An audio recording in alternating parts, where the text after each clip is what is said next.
I'm Jamie Goode, and I'm in Bordeaux, looking at the alternative side of this famous wine region.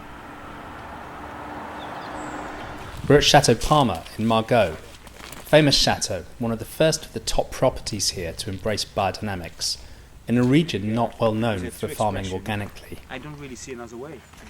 It's vintage time. Then sorting table with 8 people. Well, today we don't use this, maybe we'll use it later. And here, elevator, the steamer machine. Not old style, you know, with the cylinder, but it goes like that. Right.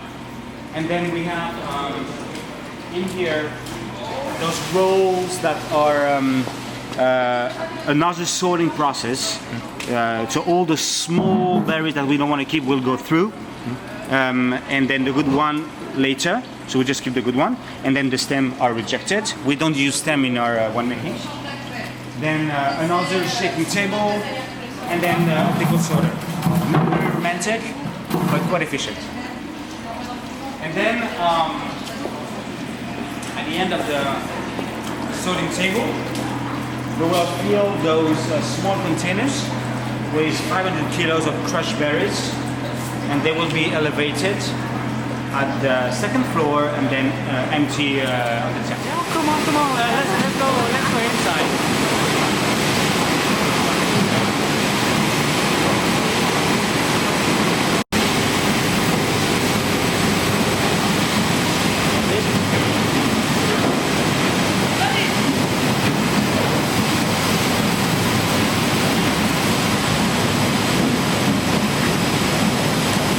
Very good then?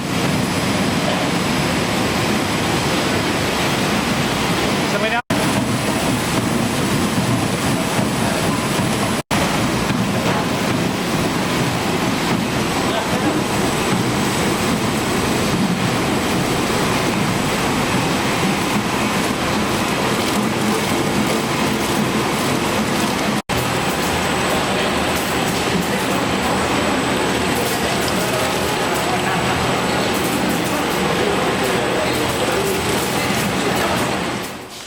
We use chalk on the walls, but now we have to do it, and I can smell it.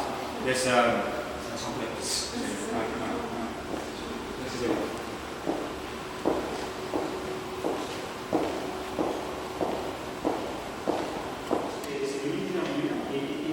So tell me about your journey here at Palmer, moving from conventional viticulture to biodynamics. Yeah.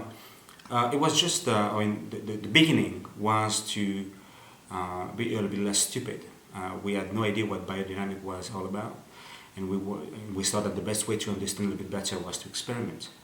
So we put in 2009, well, just after 2008 harvest, a block as an experiment, following what we understood at that time.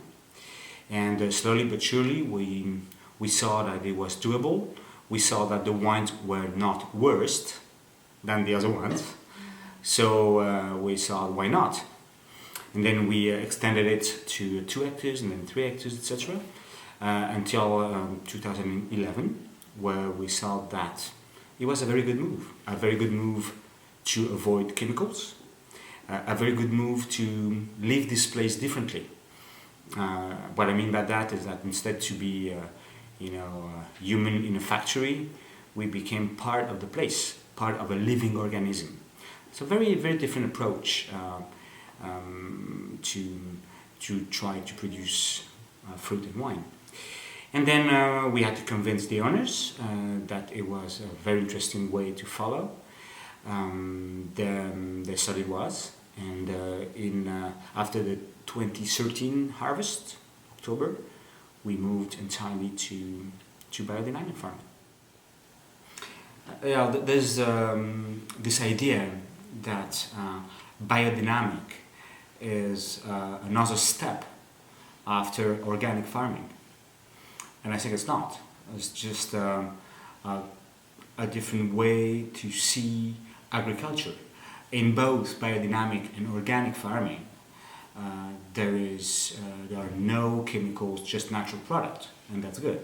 But the difference is that when you apply the biodynamic philosophy, you just see your farm as an ensemble. You can still be an organic farmer and see your farm as a factory. And are you looking to introduce a more biodiversity on this, for want of a better word, farm? I mean, is there an option of doing that? Obviously, grapevines are a monoculture. Well, that's an option, and that's a challenge in the same time. Biodiversity means to let a lot of cover crop grow by themselves. Biodiversity means to be with the animals, not against them. Bugs, sheep, cows, chickens, etc. And biodiversity means to bring back trees in the middle of the vineyard for the diversity itself, but also to bring back birds, etc. We did a lot of research on that recently with a young Italian intern, and we prepare ourselves to replant peach trees because just we love peaches. And have you had any problems or setbacks? Have you lost any yield by moving towards organics and biodynamics? Well, until last spring, my answer would have been no.